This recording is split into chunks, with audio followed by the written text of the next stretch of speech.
சற்று முன் வந்து பார்த்திங்கன்னா, மிக மிக ஒரு முக்கியமான தகவல் வெளியாயிருக்கு. அந்த தகவல் என்ன அப்படின்னா, நம்ம செந்தில் பாலாஜி அப்படியே அலேக்கா தூக்கிட்டு போயிட்டு டெல்லியில வச்சு விசாரணை செய்ய போவதா வந்து பார்த்திங்கன்னா செய்திகள் வந்திருக்குங்க. இதை எதிர்த்து வந்து பார்த்திங்கன்னா மேல்முறையீடு எல்லாமே பண்ணியிருக்காங்க.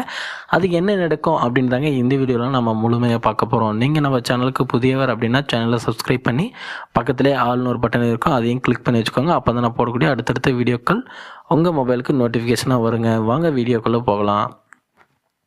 செந்தில் பாலாஜி வந்து பார்த்திங்கன்னா ரொம்ப நாட்களாக வந்து பார்த்திங்கன்னா அவருக்கு மீது ரொம்ப பிரச்சனை மேலே பிரச்சனை இருந்தது. ஊழல் பண்ணதுனால அவரை வந்து பார்த்திங்கன்னா அப்படியே கைது பண்ணி போய் ஆப்ரேஷன்லாம் சக்ஸஸாக முடிஞ்சிடுச்சு அப்படின்னு சொல்லியிருக்காங்க. இப்போ அவருக்கு இன்னொரு தலைவலி என்ன வந்திருக்கு அப்படின்னா, மிக மிக ஒரு முக்கியமான தகவலுங்க. என்ன அப்படின்னா, அவரை அமலாக்கத்துறைன்னா அப்படியே டெல்லிக்கு தூக்கிட்டு போயிடலான்னு பார்க்குறாங்க. அப்படி டெல்லிக்கு தூக்கிட்டு போனாங்க அப்படின்னா அது பெரிய ஒரு பிரச்சனைலாம் வந்து பார்த்திங்கன்னா செந்தில் பாலாஜி மட்டும் இல்லாமல் திமுகவே மாற்றத்துக்கான வாய்ப்புகள் இருக்குங்க. என்னங்க அப்படி பெரிய பிரச்சனை அப்படின்னா, நீங்கள் வந்து பார்த்திங்கன்னா அமமுகவோட பொதுச் செயலாளருக்கு டிடிவி தினகரன் அரெஸ்ட் பண்ணக்குள்ள பார்த்துருந்தீங்க அப்படின்னா தெரியுங்க. இல்லைனா அவர் பின்னாடி வந்து ஒரு பேட்டி கொடுத்தாருங்க, அதை பார்த்தா கூட உங்களுக்கு தெரியுங்க. டெல்லிக்கு வந்து பார்த்திங்கன்னா அமலாக்கத்துறையில் தன்னை கூட்டு போயிட்டு அங்கே முறையாக வந்து பார்த்திங்கன்னா சாப்பாடு வழங்கல டைமுக்கு மிகவும் துன்புறுத்தப்பட்டு விசாரணை நடத்தினாங்க அப்படின்ற மாதிரி சொன்னாங்க. அதே போல் வந்து பார்த்திங்கன்னா செந்தில் பாலாஜிக்கு நடந்தது அப்படின்னா கண்டிப்பாக செந்தில் பாலாஜி எல்லாமே உளறிடுவாருங்க.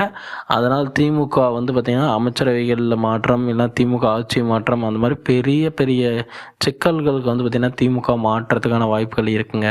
இதனால் பொறுத்திருந்து தான் வந்து பார்த்திங்கன்னா நம்ம திமுக தலைவர் எவ்வளோக்கு எவ்வளோ வந்து பார்த்திங்கன்னா செந்தில் பாலாஜி மேலே